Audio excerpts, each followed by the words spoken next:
the western coast of the United States, an inviting destination that compelled the migration of generations of human travelers.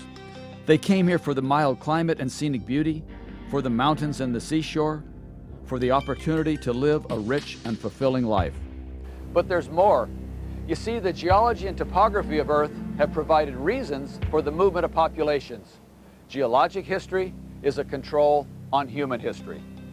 Accessible natural harbors, port sites, and offshore fisheries that drew many early settlers.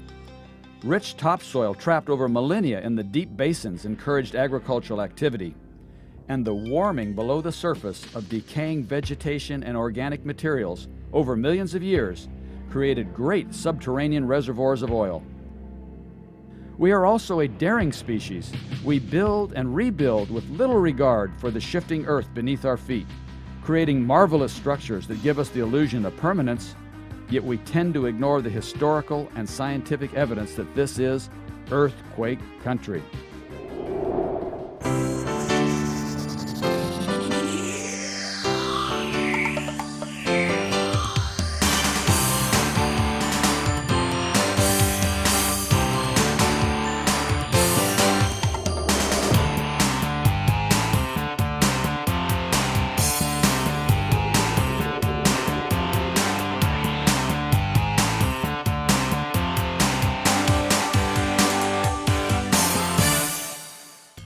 The same earth movements that trigger earthquakes created these mountains.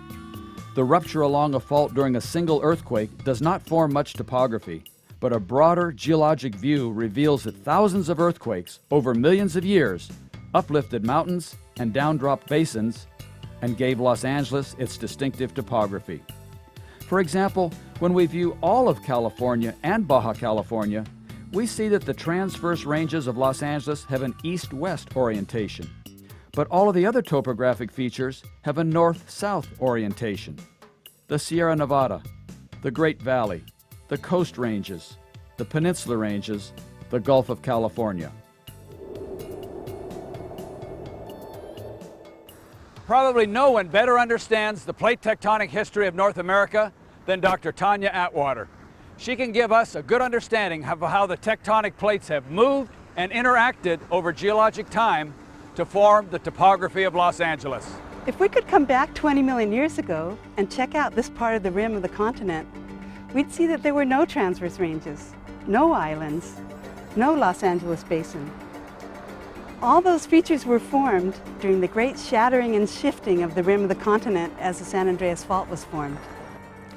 About 20 million years ago, the Pacific Plate began scraping against the edge of North America. It began tearing off fragments of the Californias and carrying them away. The block that was offshore of San Diego was torn off, but not completely. While one end of it was carried offshore and up coast by the Pacific Plate, the other end was stuck, so that the block gradually rotated around into an east-west orientation. This rotated block became the Western Transverse Ranges, and the Los Angeles Basin, both onshore and offshore, was opened up in the wake of that rotating piece. It would be a deep basin filled with ocean if it weren't for all the sediments that keep filling it in. About 5 million years ago, the Pacific Plate captured Baja California and Southern California, including the Los Angeles region. It began carrying them up the coast as well. As Baja California was pulled away from mainland Mexico, the Gulf of California formed in its wake. During that same motion, Southern California encountered the big bend of the San Andreas Fault. It was rammed up against it, pushing up the San Bernardino, San Gabriel, Santa Susana, and Santa Monica mountains. This process continues today. The Gulf of California is being pulled wider and wider, and the mountains of Southern California are being pushed up higher and higher. And this means lots and lots of big earthquakes, because all the land west of the San Andreas Fault has been captured by the Pacific Plate and is moving with it, carrying Los Angeles, coastal California, and Baja California northward, heading toward Alaska. As the Gulf of California widens, the two plates pull apart and magma rises to fill the gaps between plates, then solidifies as new seafloor in the Gulf. The northern end of the Gulf is not at the shoreline. Rather, the Gulf extends northward beneath the cities of Mexicali and El Centro and on under the Salton Sea. And it is here, on the southeast side of the Salton Sea, that the San Andreas Fault begins, starting its 800-mile slice through California, all the way up to Cape Mendocino. San Andreas, the world's most famous fault. And what is the most famous earthquake? Probably the San Francisco quake. In 1906, the northern section of the fault broke loose and for 60 seconds simultaneously ruptured northward and southward. By the time the movement stopped, the ground had been ruptured for 265 miles, and this magnitude 7.9 earthquake had resulted in a northward horizontal movement of up to 20 feet. This violent shaking, along with the outbreak of fires throughout the city, destroyed buildings over a 400-block area. An estimated 5,000 people died during the quake and its aftermath. In 1857, the central section of the fault ruptured at its northern extreme, and the rupture front moved southward for nearly 3 minutes. When movement stopped, the ground had been ruptured for 225 miles. The west side of the fault moved northward as much as 30 feet horizontally. It was a magnitude 8 earthquake. Because the region was only sparsely settled at the time of this quake, the death toll amounted to just 2. But what about the southern section of the San Andreas Fault, extending from Wrightwood through San Bernardino to the Salton Sea? This section of the fault has not triggered a truly large earthquake in historic times, so how can we know when the last big earthquake occurred there, and just how big was it? We can estimate the magnitude and dates of prehistoric earthquakes by examining sediments at fault sites. Ponds receive sand and mud washed in by rain runoff and streams. The sediment settles to the bottom, forming layers, including dead pond vegetation. These layers of sediment may be disturbed by later fault movements. So, if we dig through faulted sediment in a trench, we see that the sediment was deposited in continuous, nearly horizontal layers, with the older, lower layers buried by upper, younger layers. Look at how this fault line has chopped and cut off the horizontal layers of sandstone and brown mudstone. By measuring the distance the layers have moved, we can calculate the magnitude of the ancient earthquake. The larger the movement, the larger the earthquake. So what can this type of analysis tell us about the earthquake history of the southern San Andreas Fault? Well, the last 4 major earthquakes occurred roughly 250 years apart. However, the last of these 4 was more than 310 years ago, roughly around the year 1690. The fault here has accumulated enough stress to move 20 feet, creating a magnitude 7.5 earthquake. If the fault movement continues rupturing northward, it will pass through heavily populated areas like San Bernardino. Another major quake is imminent because this section of the fault last moved in 1812 and retains some 14 feet of unreleased stress. A combined movement of these 2 fault segments will generate a magnitude 7.8 earthquake. And if the movement continues even farther into the Mojave Desert, it will release another 15 feet of accumulated stress. So the combined movement of the 3 segments could trigger a magnitude 8 earthquake. The message given by the rock record is quite sobering. The San Andreas Fault is poised to move. A magnitude 8 earthquake could occur within the city limits of San Bernardino today, or next year, or 30 years from now. When a big earthquake shakes our houses, we feel it directly. But another great concern is the cutting off of our lifelines by the fault movement. The residents of Southern California live on imported water, and the aqueducts that supply this water cross the San Andreas Fault several times. Our natural gas flows through pipelines that cross over the San Andreas Fault. The power lines that deliver electricity to industries and our homes cross over many faults. And we rely on a system of highways that has numerous vulnerable spots where earthquake damage can severely disrupt ground transportation. The northward movement of Southern California is restricted where it collides with North America at the Big Bend. This collision causes the region to split into parallel blocks separated by parallel faults. In the east, it's the San Andreas Fault, then the San Jacinto Fault, then the Elsinore Fault, the Newport-Inglewood Fault, the Palos Verdes Fault, and the San Clemente Fault. Each of these faults has its west side moving north, and each generates earthquakes with magnitudes in the 6s and 7s.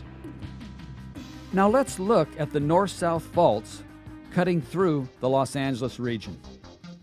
The San Jacinto Fault passes close alongside elevated interchanges for Interstates 10 and 215 and lies due east of those towering structures. And the San Jacinto Fault slices through San Bernardino until it merges with the San Andreas Fault west of Interstate 15 in Cajon Pass.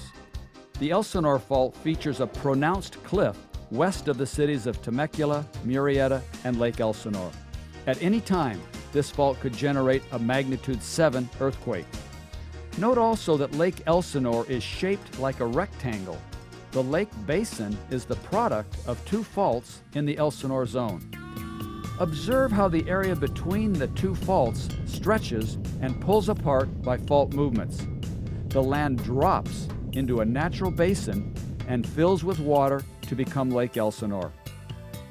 The Newport-Inglewood Fault has created a linear string of hills and mesas all along the western edge of Los Angeles, including Cheviot Hills, Baldwin Hills, Rosecrans Hills, Dominguez Hill, Signal Hill, Alamo Heights, and Bolsa Chica Mesa. All of these features were formed by active faulting.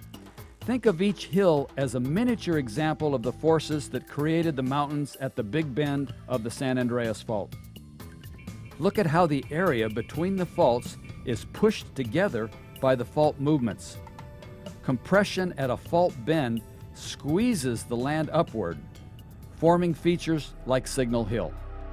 Fault movement here in the 1933 Long Beach earthquake killed more than 100 people. The compression of fault movements that squeeze hills upward also contort rocks thousands of feet beneath the surface, pushing and warping layers of sandstone and mudstone into structures that can trap natural gas and oil. There is indeed a definite relationship between earthquakes and oil in Los Angeles. Yes, faults may trap oil underground, but these same faults may cause earthquakes. The Palos Verdes Fault passes under the Vincent Thomas Bridge, then knifes across the Palos Verdes Peninsula, where it has lifted up the Palos Verdes Hills. We've been looking for the most part at north-south oriented faults and their horizontal movements to the north. These northward movements push Southern California against the Big Bend of the San Andreas Fault, causing it to fold, buckle, and deform. But these same northward movements also cause the rocks to fail, snap, and break in brittle movements, producing powerful earthquakes. This introduces another type of fault, the east-west oriented thrust faults. Along the Sierra Madre-Cucamonga Fault Zone, the San Gabriel Mountains are rising. Along the Santa Susana Northridge Fault Zone, the Santa Susana Mountains are rising. And along the Santa Monica Hollywood Fault Zone, the Santa Monica Mountains are rising. The Hollywood Fault is part of the fault system elevating the Santa Monica Mountains. It runs along the north side of Hollywood Boulevard and angles west towards Sunset Boulevard. The fault helps lift up the mountains while simultaneously moving westward and carrying the Hollywood sign toward the ocean. The Hollywood Fault is roughly 9 miles long and 10 miles deep. When the entire fault ruptures, its average movement could be about 5 feet, and this will create a magnitude 6.6 quake, an event similar to what happened in Northridge. That magnitude of quake in the heart of Los Angeles will cause much death and destruction. The Hollywood Fault stops at a point near the intersection of Sunset Boulevard and Rodeo Drive. Any rupture activity could move over to other faults, including the Santa Monica Fault. a fault that could generate a quake in excess of magnitude 7. Petroleum geologists have known about all of these faults for decades. They have drilled through them searching for trapped oil. But do we know if these subterranean faults are ancient or active? Do they still move and create killer earthquakes? Indeed, they do kill. In 1925, it was a magnitude 6.8 earthquake near Santa Barbara. In 1971, it was a magnitude 6.7 in the San Fernando Valley. In 1987, it was a magnitude 5.8 near Whittier Narrows. And in 1994, it was the magnitude 6.7 Northridge earthquake. It's 4:30 a.m. on a Monday in Los Angeles, the 17th of January, 1994, a holiday in honor of the birth of Martin Luther King Jr. Suddenly, a blind thrust fault ruptures below the surface.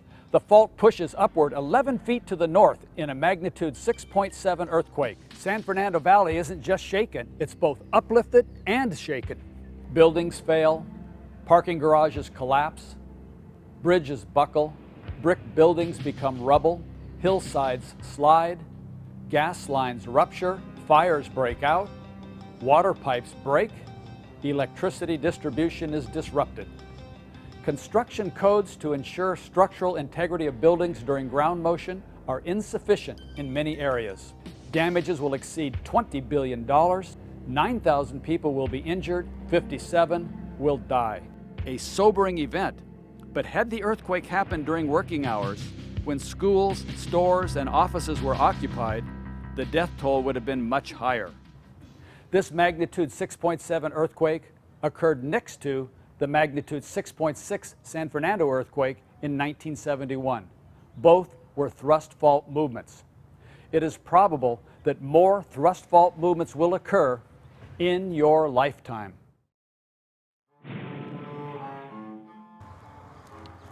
We're here at the Church of the Angels in Pasadena to visit a leading expert on seismic waves and earthquakes, Dr. Lucy Jones of the U.S. Geological Survey.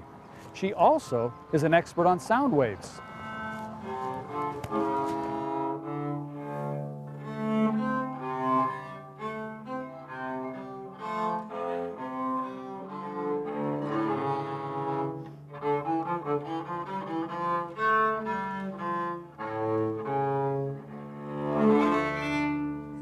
What a beautiful piece of music.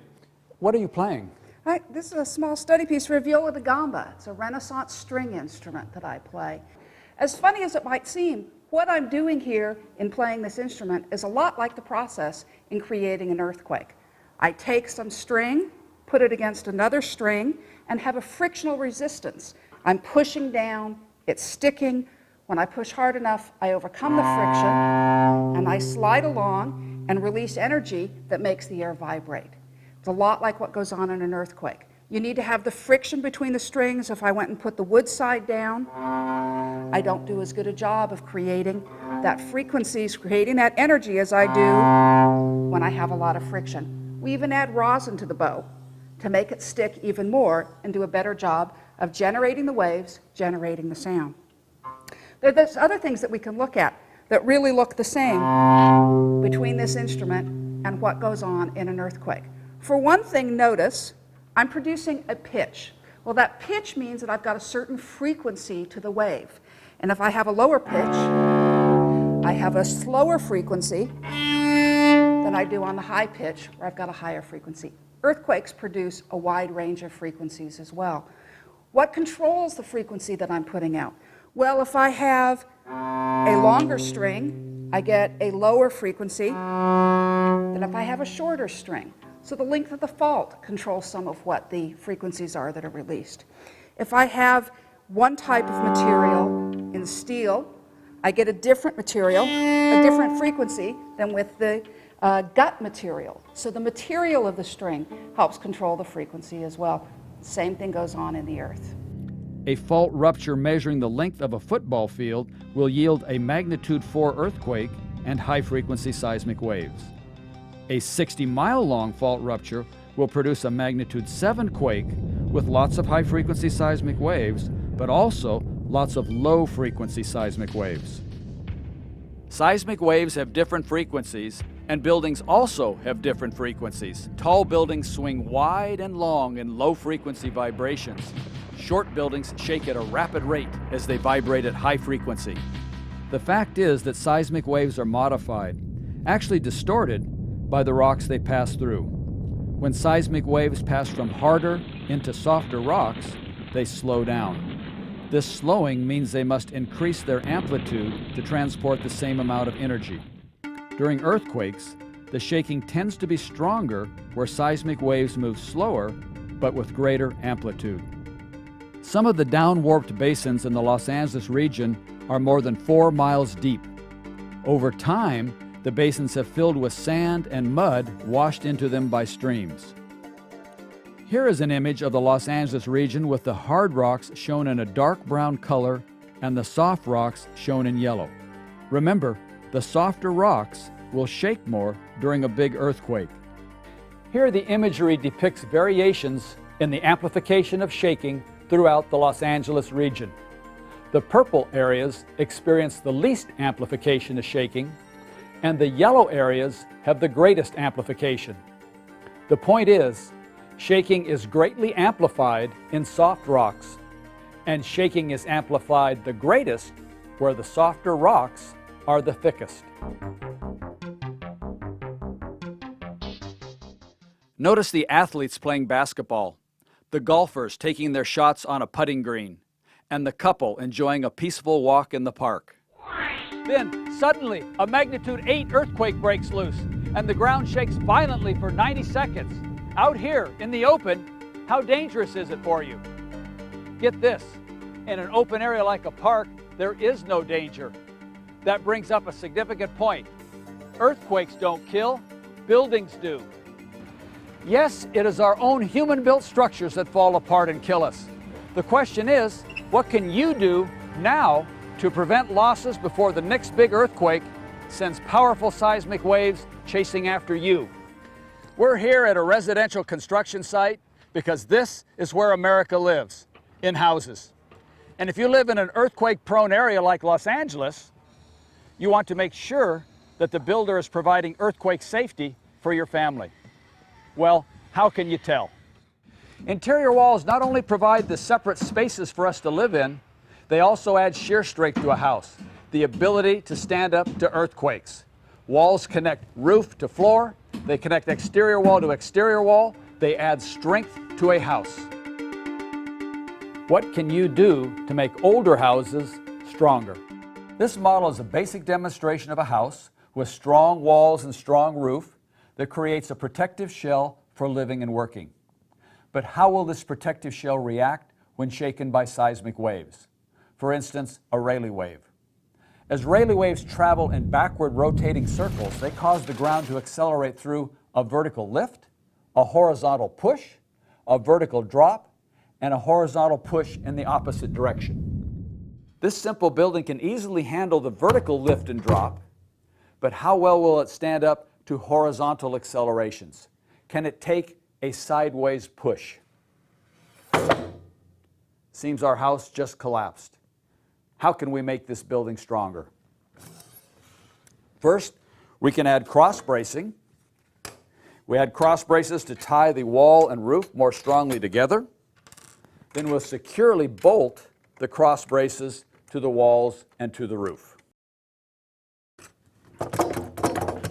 Now, our building has the shear strength necessary to handle the accelerations brought by seismic waves. A closer look at the construction reveals that the wood frame walls are nailed, bracketed, and bolted together, vertically, diagonally, and horizontally to increase structural strength. Further, the walls are bolted to the foundation, are strapped to each other, and are fastened to the roof. The wood frame is covered by plywood that fits together to form continuous walls that add more shear strength. The plan is to provide support to the house in the event a quake causes it to move in all directions. Do this to your house. Brace it, nail it, bolt it, bracket it, strap it. This house has a concrete supporting wall and a wooden cripple wall between the concrete wall and the house itself. This presents possibilities for structural failure. The cripple wall can collapse, and the house can fall off the concrete wall. How can this failure be prevented? By increasing interior support. Cripple walls should be bolted to the foundation, and plywood panels can be added to reinforce the cripple wall. While many older wood frame houses may ride out an earthquake, their brick chimneys are danger points. Because of the rigid brick and mortar construction, these chimneys have little flexibility to roll with the seismic waves. Danger also lurks inside your home. 4 of the deaths and many injuries in the Northridge earthquake occurred inside homes as personal furnishings fell. Many billions of dollars of damages occurred inside houses. Let's go inside. Unsecured gas flame water heaters, shelves with heavy pots, books, stereo speakers, chandeliers hanging over dining tables, ceiling fans hanging over beds, unsecured large screen TV sets. Look inside your house and locate dangerous items. Then move them or securely fasten them, and do it now. Your actions will make a difference. Reduce your losses by acting now. A big earthquake could happen here on any given day. And do we really know what the future holds in, say, the next million years? Well, the Gulf of California will expand ever wider. The mountains of Los Angeles will push ever higher. Los Angeles itself will move about 35 miles closer to San Francisco, and these movements will unleash tens of thousands of big earthquakes. Los Angeles today is indeed earthquake country, and it will remain earthquake country for at least the next 1 million years.